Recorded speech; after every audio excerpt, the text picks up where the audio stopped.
Hi, Paddington friends. We're going to read a story today called The Little Gardener, written and illustrated by Emily Hughes. I thought that this would be the perfect book to read because I've been hanging out in my garden a lot lately. It's been so nice, and I bet that you've been doing the same. I'm sure you've been seeing all kinds of things that are growing and blooming. The Little Gardener by Emily Hughes. This was the garden. It didn't look like much, but it meant everything to its gardener. It was his home. It was his supper. It was his joy. Only he wasn't much good at gardening. It wasn't that he didn't work hard.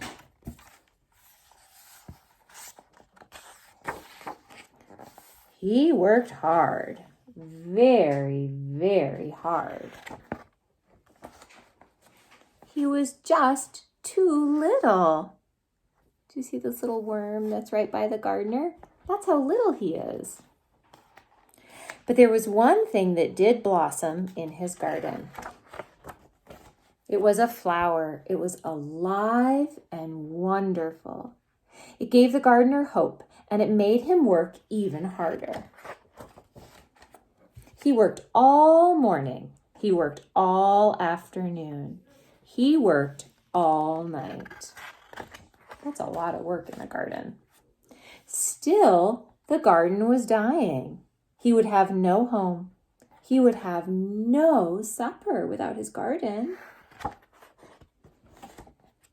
He would have no joy.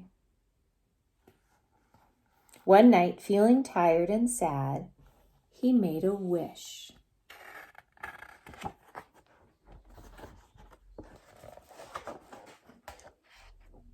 I wish I had a bit of help. No one heard his little voice, but someone saw his flower. It was alive and wonderful. It gave the someone hope. It made the someone want to work harder. The next day, the gardener was weary and slept the whole day. He slept the whole week. He slept the whole month. And when he finally awoke, it had been just long enough for something to change. Look at that garden. There are so many things that are blooming now. This is the garden now. And this is its gardener. He doesn't look like much, but he means everything to his garden. What a happy ending. So when I was working in my garden today and I was planting some new flowers, I was digging, and I was so lucky because I found a little worm. I wonder if you could go outside and dig a little bit and find some worms. Thanks for listening today, friends. I'll see you soon.